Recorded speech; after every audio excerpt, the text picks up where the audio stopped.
Hello my dear students, welcome to our YouTube channel एडुपुर exam. तो चलिए मैं फिर हाजिर हूं और वही चैप्टर चल रहा है डाइस प्रीवियस ईयर क्वेश्चंस। तो हमारे बहुत स्टूडेंट बोल रहे थे सर इसके बाद कैलेंडर पढ़ा दीजिए, तो मैं कैलेंडर भी पढ़ा दूंगा। और मेरे बहुत स्टूडेंट्स हैं जो टेट सीटेट और स्टेट के बारे में बोल रहे हैं सर पढ़ा दीजिए, तो मैं सोच रहा हूँ कैलेंडर पढ़ाने के बाद उन्हें वो भी पढ़ा दूँ। मैं तो इसलिए स्पेशलिस्ट मैथ पढ़ाता हूँ, पर मेरे पहले अटेम्प्ट में ही मेरा टेट सीटेट स्टेट में सब पास हो गया था, मेरा सिलेक्शन हो गया।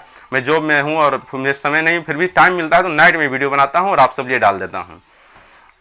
तो मैं धीरे धीरे सब चीज़ पढ़ा दूंगा। अभी चुनाव में व्यस्त था इसलिए मुझे थोड़ा समय नहीं मिल पाया था, तो पहले मैं डाइस पूरा पढ़ा लूँ जिससे बच्चे जो भी चैप्टर पढ़ा उन्हें अच्छे से क्लियर हो जाए, तब कैलेंडर पढ़ा देता हूँ। उसके बाद TET state CTET TGT PT BEd जो भी बच्चे देना चाहते हैं उन्हें मैं वो पढ़ा देता हूँ। तो चलिए समझते हैं ये सवाल जो परीक्षाओं में आए हुए हैं। पहला सवाल बड़ा ही इंपॉर्टेंट है, सबसे डिफरेंट। मैंने जितने सवाल पढ़ाए थे उनमें सबसे डिफरेंट ये सवाल है।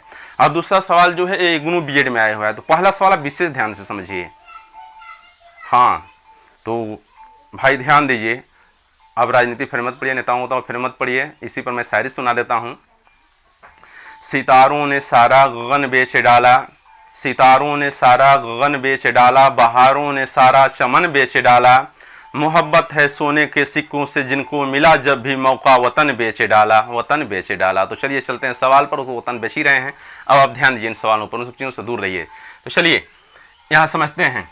ये सवाल सबसे डिफरेंट सवाल है, ऐसा सवाल मैं नहीं पढ़ाया हूँ आप सबके लिए। यहाँ ध्यान देते हैं। दिया है नीचे एक पासे के दर्शाए गए 3 प्रारूपों के आधार पर बताएं कि बिंदु 6 के अपोजिट फलक पर क्या आएगा। पूछ रहा है नीचे एक पासे के 3 प्रारूप दिए हुए हैं और उस आधार पर बताना है कि 6 के अपोजिट सरफेस पर क्या आएगा। अब प्रश्न उठता है, हम तो बताए थे भैया 6 के अपोजिट पूछ रहा है तो इसमें ढूंढिए 6 मौजूद है या नहीं। यदि मौजूद है तो आप आसानी से बना लेते थे, पर ये जो सवाल है इसमें मिले 6 के अपोजिट तो पूछ रहा है, 6 इसमें है ये नहीं है। मिलाइए ना, तो इस पर 3 2 4 3 4 5 3 1 5 6 तो है ही नहीं और उसके अपोजिट पूछ दिया है, तब कैसे बनाया जाए। तो मैंने बताया है हर सरफेस से 4 सरफेस जुड़ी होती है। इसमें आप वो सरफेस ढूंढिए जो सबसे ज्यादा बार आई है और उसके आधार पर आंसर आता है। मिलाइए, जब वो जिस बिंदु के बारे में पूछ रहा है वो इसमें दिया ही नहीं है, तब कैसे लाते हैं उसके अपोजिट। आज वो भी समझ लीजिए, तब बोलिए हाँ सर मौज ही मौज, मौज कर दिया आपने, बहुत मजा आया। हाँ ध्यान दीजिए। तो मैं ये बता देता हूं, मान लीजिए जिस बिंदु के अपोजिट पूछ रहा है वो बिंदु है ही नहीं, वो बिंदु इन प्रारूपों में दिया ही नहीं है, चाहे 2 प्रारूप दिए गए हो 3 प्रारूप दिए गए हो, तब तो आप वो बिंदु ढूंढिए जो सबसे ज्यादा बार आया हो, पहले दूसरे तीसरे तीनों में आया हो या 2 में आया हो, पर आया हो, आप उसे ढूंढिए। तो मैं पा रहा हूं 3 जो है पहले दूसरे तीसरे 5 तो दोनों में आया है, पर 3 जो है 4 भी 2 में आया है, पर 3 ऐसा पद है जो तीनों में आया है। तो जो वही बिंदु ढूंढते हैं जो सबसे ज्यादा बार आया हो। तो आप ढूंढिए 3 इसमें भी आया है, इसमें भी आया है, इसमें भी आया है। तो स्पष्ट है, मैंने बताया है हर सरफेस से 4 सरफेस संलग्न होती हैं, यानी 3 से 4 सरफेस संलग्न होनी चाहिए। और जो सरफेस इससे संलग्न नहीं होगी वो इसके अपोजिट होगी। भाई जानते हैं आप डाइस पर टोटल 6 सरफेस होती हैं, तो आप मिलाइए 3 से जुड़ी हुई कौन 6 होता है, कौन कौन सी सरफेस इससे संलग्न है। तो मिले 3 से संलग्न है 2 4, फिर मिले यहाँ 3 से जुड़ी है 4 और 5, 4 तो आप लिख लिए हैं, ले लीजिए 5, फिर यहाँ मिले 3 से जुड़ा है 1 और 5, 5 लिख लिए हैं, नहीं आपने 1 लिया 1। अब आप मिलाइए, पासे पर टोटल 6 सरफेस होती हैं तो 6 पॉइंट होते हैं, 6 बिंदु होते हैं।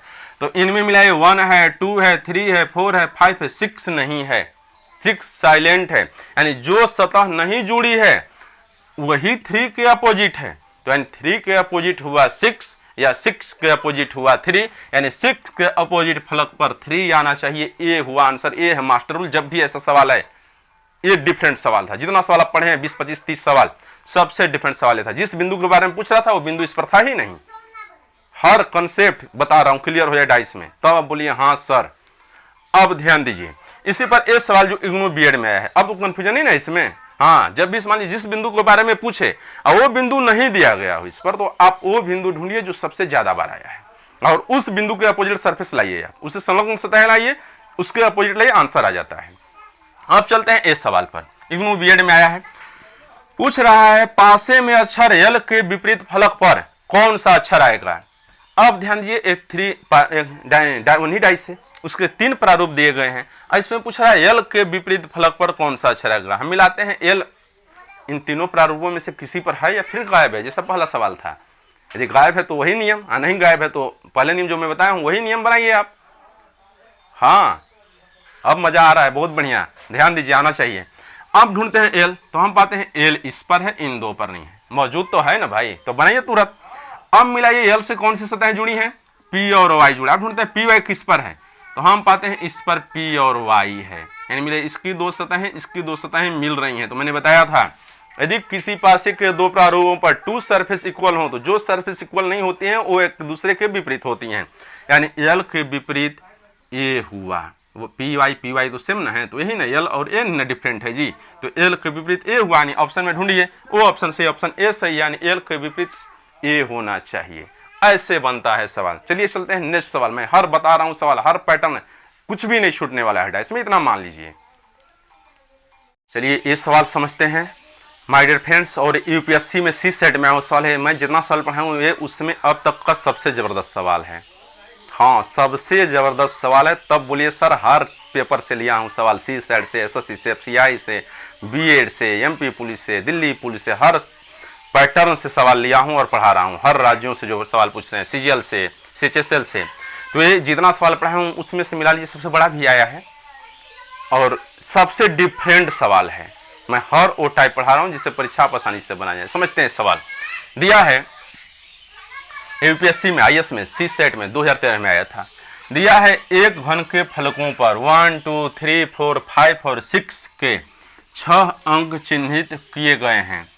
घन के 3 दृश्य नीचे दर्शाए गए हैं। ध्यान दीजिए, दिया है घन पर 6 सतहें होती हैं, 6 सतहों पर 6 बिंदु 1 2 3 4 5 6 भर दिया गया है और उसके 3 प्रारूप नीचे दर्शा दिया गया है। ये 3 प्रारूप हैं। अब फिर इन्हीं प्रारूप के आधार पर ये नीचे चित्र बनाया है और पूछ रहा है इस चित्र में 2 स्थान हटा दिया है और यहां भर दिया है ए और बी। दिया है नीचे दिए गए घन पर क्रमशः ए और बी चिन्हित 2 फलकों पर संभावित, सर्टेन नहीं, पॉसिबल, संभावित अंक क्या हो सकते हैं, यानी ए और बी स्थानों पर संभावित अंक क्या हो सकते हैं, ये आपसे पूछ रहा है। इस आधार बताना है, चित्र दिया है यहाँ पर, इस सतह पर 5 दिया है, 2 सतह आपसे पूछ रहा है ए और बी, और ऑप्शन दिया है ए में 2 और 3, बी में दिया है 6 और 1, सी में दिया है 1 और 4, डी में दिया है 3 और 1।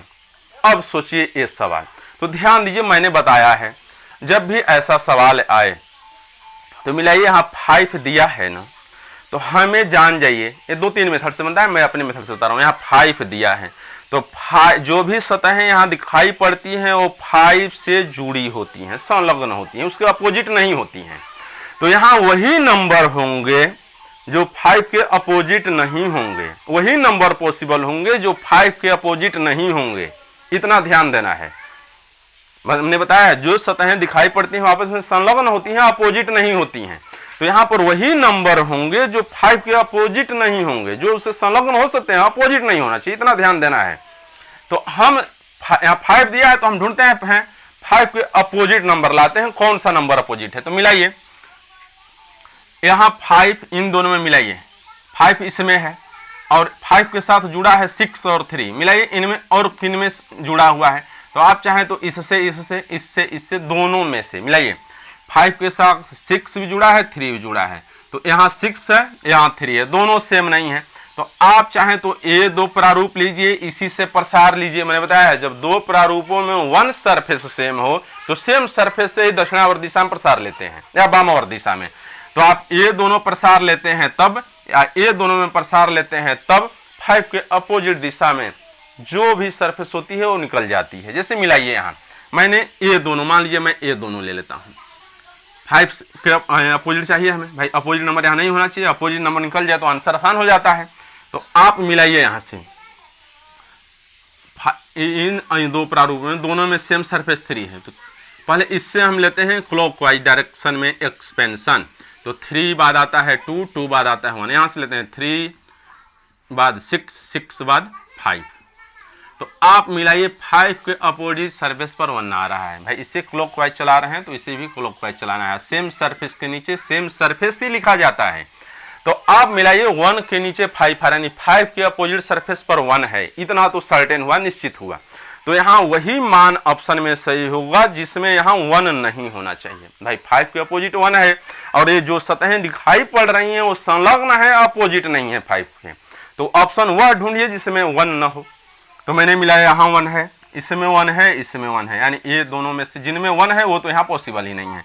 यानी पॉसिबल सरफेस हुआ 2 और 3 यहाँ पॉसिबल हो सकते हैं, पर 1, 6 और 1 और 4, 3 और 1 पॉसिबल नहीं हो सकते हैं। इसलिए नहीं हो सकते हैं, जो 1 है वो 5 के अपोजिट है। अपोजिट है तो वह संलग्न सतह पर नहीं आना चाहिए, वह जो है साइलेंट होना चाहिए, वो दिखाई नहीं पड़ना चाहिए। यदि हम इसमें से 1 भी सरफेस चुनते हैं तो 1 ऐसा स्थान होगा जहां 1 आएगा, और 1 5 के अपोजिट है। अपोजिट सरफेस यहाँ मैंने बताया जो सतहें दिखाई पड़ती हैं अपोजिट नहीं होती हैं, संलग्न होती हैं। अतः जिनमें भी 1 मौजूद है वो सभी ऑप्शन पॉसिबल नहीं है। सिर्फ 1 ही ऑप्शन पॉसिबल है, सर्टेन नहीं पूछ रहा, 1 ही ऑप्शन पॉसिबल है, संभव है, वो है 2 और 3। ऐसे बनाते हैं सवाल। चलिए चलते हैं नेक्स्ट सवाल पर। बहुत ही जबरदस्त सवाल था। चलिए माय डियर फ्रेंड्स, ये दोनों सवाल समझते हैं। ये भी बहुत अच्छे सवाल हैं। दोनों सवाल SSC FCI में आया है 2015 में, और ये सवाल हम समझते हैं, पेपर्स में आते रहते हैं सवाल। ध्यान दीजिए, पहले मैं सवाल पढ़ता हूँ तब चलता हूँ सवाल पे। आनंद आ रहा है ना? बहुत बढ़िया आना चाहिए। सिर्फ पढ़ाई पर ध्यान दो यार, इधर उधर दुनियादारी बातों मत पढ़ो, फिर जीवन बना लो, फिर सारी दुनियादारी में एंजॉय लो। चलो समझो, दिया है नीचे दिए गए प्रारूपों का अध्ययन करके दिए गए प्रश्न का उत्तर दीजिए। ध्यान दीजिए, पासे के 3 प्रारूप दिए गए हैं, पहला, दूसरा, तीसरा, और इसमें पूछ रहा है इसका अध्ययन कीजिए और इस प्रश्न का उत्तर दीजिए। प्रश्न ए है, चित्र 3 के तल मुख पर संख्या क्या है? तल, तल मान नीचे, पेंदी, यानी चित्र यह 3 है, इसके ऊपर 4 दिया, इसको इसकी पेंदी में तल मुख यानी पेंदी में कौन सी संख्या है, ये आपसे पूछ रहा है। प्रश्न का भाव समझिए, सेंस, यहीं पे बच्चे फंस जाते हैं, अर्थ नहीं क्लियर हो पाता है, सवाल नहीं समझ पाते हैं, नहीं बना पाते हैं। आपसे पूछ रहा है चित्र 3 के तल मुख पर संख्या क्या है? चित्र 3 यह है, इसके ऊपर जो है वह दे दिया है, तल मतलब नीचे, नीचे तल, तली, पेंदा, उसके नीचे जो संख्या क्या है वह पूछ रहा है। यानी 4 के विपरीत जो संख्या क्या है वह पूछ रहा है। इस प्रश्न का यह भाव है। ऑप्शन दिया है 6, 2, 1, डी दिया है, इनमें से कोई नहीं। ये 4 ऑप्शन है। मैं समझा रहा हूं सवाल। हमसे पूछ रहा है 4 के अपोजिट। प्रश्न पूछने का मेन सेंस यही है, चित्र 3 के तलमुख पर संख्या क्या है, मतलब 4 के अपोजिट सरफेस पर संख्या क्या है। भैया यही ना चित्र 3 है, इसके तलमुख यानी नीचे कौन सी संख्या ये पूछ रहा है। यानी ऊपर 4 है तो इसके अपोजिट तली पर कौन सी संख्या यही पूछ रहा है। 4 के अपोजिट सरफेस पर संख्या क्या है, मेन भाव यह है। ये प्रश्न पूछ रहा है, बस पूछने का ढंग बदला है, तरीका बदल दिया है। अब समझिए, तो मान लीजिए 4 के अपोजिट हमसे पूछ रहा है, तो 4 के साथ जुड़ी हुई सतहें हैं 5, 3। अब ढूंढता हूँ 5, 3 किस पर मौजूद है। इस पर तो सिर्फ 3 है, 5 नहीं है। इस पर मिलाते हैं 5 और 3 दोनों हैं। तो मैंने अभी बताया है 4 से जुड़ी सतहें 5, 3 और इस पर ये 5, 3। यदि किसी 2 प्रारूप पर 2 सरफेस सेम हो, तो जो सरफेस सेम नहीं होती हैं वो एक दूसरे के विपरीत होती हैं। अर्थात 4 के अपोजिट 6 होना चाहिए, यानी 3 के तल मुख पर 6 होना चाहिए। ये होता है आंसर। सवाल आसान था, बस पूछने का भाव बदल दिया था, जिससे भारी फील हो रहा था, क्लिष्ट फील हो रहा था। अब ये भी सवाल समझते हैं। मैंने बताया है, दिया है दिए गए चित्रों के आधार पर बताइए कि लाल पृष्ठ के विपरीत कौन सा रंग होगा। हमसे पूछ रहा है लाल, तो पहले ढूंढते हैं लाल इनमें से किस प्रारूप में दिखाई पड़ रहा है। तो आप पाते हैं लाल इसमें दूसरे प्रारूप में दिखाई पड़ रहा है। अच्छा, लाल से जुड़ी सतहें हैं काला और हरा। तो आप ढूंढिए काला और हरा किस पर दिखाई पड़े हैं। तो इस पर काला है, हरा नहीं है। इस पर ढूंढ रहे हैं तो हरा है, काला नहीं है। तो चाहे आप ये 2 सरफेस लीजिए या ये 2 सरफेस लीजिए, किन्हीं 2 सरफेस से बना देते हैं, सवाल बन जाता है। इसे मिलाइए, इन दोनों में मिलाइए, इन दोनों में कॉमन सरफेस काला है, वो नहीं सरफेस इक्वल है, सेम है। तो मैंने बताया है जब 2 प्रारूपों में 1 सरफेस इक्वल हो तो उस सेम सरफेस से आप क्लॉकवाइज या एंटी क्लॉकवाइज डायरेक्शन में प्रसार लीजिए। जिस सरफेस के नीचे जो सरफेस आती है वह उसके अपोजिट होती है। इसे मिलाइए, ये दोनों में काला है, मैं ब्लैक लिख रहा हूँ, ब्लैक यहाँ से प्रसार ले रहा हूँ, सेम सरफेस है, ब्लैक बाद व्हाइट, व्हाइट बाद आता है येलो। इस तरह से यहाँ भी सेम सरफेस के नीचे ब्लैक, ब्लैक बाद आता है ग्रीन, ग्रीन बाद आता है रेड। तो पूछ रहा है लाल पृष्ठ यानी रेड सरफेस के विपरीत कौन सा हुआ, मिलाइए, रेड के विपरीत येलो होता है, यानी ऑप्शन हमारा डी हुआ येलो। इन दोनों से बताएं। अच्छा चलिए, मान लीजिए बहुत बच्चे बोल रहे हैं सर इन दोनों से बताइए, येलो ही आता है, आप बोले हैं इनसे चाहे इनसे किसी, मैंने बोला है ना इस दोनों में कॉमन सरफेस वन सेम है, तो इसी मेथड से बने आंसर सेम है। चाहे आप ये दो लेते हैं तो ये दो लेते हैं तो जांचना चाहते हैं, मैं बता देता हूं, ध्यान दीजिए। मान लीजिए मैं ए दो लिया, अब इन दोनों में कॉमन सरफेस मिलाइए, ग्रीन है, हरा है, तो मैं हरे से जो सेम है उसी से प्रसार लेते हैं। तो यहाँ मैंने इससे लिया ग्रीन से, ग्रीन, ग्रीन बाद रेड, रेड बाद ब्लैक। अब इसमें ग्रीन नीचे बताएं, सेम सरफेस के नीचे सेम सरफेस, ग्रीन बाद येलो, येलो बाद ब्राउन। अब आपसे पूछ रहा है रेड सरफेस के अपोजिट मिलाइए, यहां भी वही चीज वाई आर वाई आर, दोनों सरफेस एक दूसरे के अपोजिट होती हैं, यानी रेड के अपोजिट सरफेस पर येलो होना चाहिए। कंसेप्ट पूरी तरह से क्लियर होना चाहिए, कोई कंफ्यूजन नहीं। पूछा आपने, मैंने बता दिया ना, तो मैं बोल रहा हूं उसे जानिए, सर बनाए हैं, जाने हैं तब बता रहे हैं। तो मिलाइए, आप ये दो लेते हैं तब, अच्छा ये दो लेते हैं तब, सेम आंसर आता है। चलिए चलते हैं नेक्स्ट सवाल पे, समझते हैं। पहला सवाल आया है सीजीएल में, दूसरा सवाल आया है सीएचएसएल में। अब दिया है पासे की 4 स्थितियां दी गई हैं, वन की प्रतिकूल स्थिति की संख्या बताइए। अर्थ सेम है, बस पूछने का ढंग बदल गया है। यानी वन की प्रतिकूल यानी अपोजिट, वन की अपोजिट सरफेस पर कौन सी संख्या वो आपसे पूछ रहा है। आप मिलाइए, वन है, वन किस में है, इन दोनों में है, तो यहां से तो मिलाइए, दो सरफेस सेम नहीं आ रहा है। अच्छा यहाँ मिलाइए, यहाँ वन इसमें है, वन इसमें है, वन से जुड़ी सरफेस है 9 8, 9 8 किस पर, इस पर 9 है 8 नहीं है, यहाँ 9 है 8 नहीं है, यहाँ 8 है, इसे हम छोड़ देते हैं। अब यहाँ मिलाइए, यहाँ वन से जुड़ी है 9 और 7। अब मिलाइए, वन से 9 7 जुड़े हैं तो 9 7 और किसी पर मौजूद है, किसी प्रारूप पर, तो हम पा रहे हैं 9 7 यहाँ मौजूद है। तो अभी मैंने बताया है यदि दो प्रारूपों पर 2 सरफेस सेम हो, इक्वल हो, तो जो सरफेस सेम नहीं होती हैं वो एक दूसरे के अपोजिट होती हैं, विपरीत होती हैं। मिलाइए, 9 7 9 7, 2 सरफेस सेम है दोनों में, तो जो बचे हुए सरफेस हैं वो एक दूसरे के अपोजिट हुए, यानी वन के अपोजिट सरफेस पर 6 होना चाहिए। ये होता है आंसर, ये है मास्टर रूल। बिना पेन उठाए 1 सेकंड में आंसर, यदि आप समझ लेते हैं प्रैक्टिस ऐसा सवाल तो। अब ये साल सीएचएसएल में आए भी समझते हैं, चाहे 4 प्रारूप में 40 दिन, नियम सेम जो बता रहा हूं इसी पर बनाना है। जैसे मिलाइए, नीचे एक पासे के दर्शाए गए 4 प्रारूपों के आधार पर बताइए कि 6 के विपरीत फलक पर कौन सा अंक होगा, 6 के अपोजिट सरफेस पर कौन सा डिजिट आएगा, ये आपसे पूछ रहा है। अब मिलाइए, 6 है किस पर, 6 भाई इन चारों प्रारूपों में से इस पर है, और पर तो है नहीं। अब 6 से मिलाते हैं, इससे कौन से सतह पर कौन सा नंबर जुड़ा है, तो 2 और 3, 6 से संलग्न सतहों पर 2 और 3 हैं। अब ढूंढते हैं वह सरफेस जिन पर 2 और 3 मौजूद हैं, तो हम पा रहे हैं 2 और 3 यहाँ भी हैं, यहाँ पर ध्यान दीजिए ये डिफरेंट, 2 और 3 यहाँ भी हैं और 2 और 3 यहाँ भी हैं। मिलाइए, 2 3 यहाँ है, 2 3 यहाँ है, इस पर तो सिर्फ 2 है, 3 नहीं है। तो मैंने बताया था 2 3 दो सरफेस सेम है, तो यदि किसी पासे की 2 सतहों पर 2 सरफेस सेम हो, तो जो सरफेस डिफरेंट होती हैं वो एक दूसरे के विपरीत होती हैं, अपोजिट होती हैं। तो मिलाइए, 2 3 सेम है, यानी यहाँ डिफरेंट सरफेस है 6, यहाँ डिफरेंट सरफेस है 1, यानी 6 के अपोजिट सरफेस पर 1 होना चाहिए। पहले और तीसरे से हम ले लेते हैं आंसर, सभी लेना जरूरी नहीं है। ये होता है मास्टर रूल। तो चलिए मिलते हैं फिर दूसरे दिन, फिर इसी चैप्टर से जिससे चल रहा है प्रीवियस ईयर क्वेश्चंस। तो वीडियो समझ में आया हो, अच्छे समझ में आ रहा है तो हमें ज़रूर बताइए, और इसे लाइक सब्सक्राइब और शेयर करना ना भूलें। ज़्यादा से ज़्यादा शेयर कीजिए, सब्सक्राइब कीजिए, जिससे ज़्यादा बच्चे जुड़ें और फ़ायदा उठा पाएँ। कोई भी टीचर इतना डीपली नहीं समझाता है यूट्यूब पर, आप ध्यान दीजिए। वो आया मेन चीज़ बता देता है, ऊपर से सतही तौर पर बच्चे नहीं समझे, पूरा डिटेल एकदम पढ़ा रहा हूँ जिससे ऑफलाइन पढ़ाता हूँ। तो आप पूरे अच्छे से समझिए और बच्चों से जुड़ जाएं।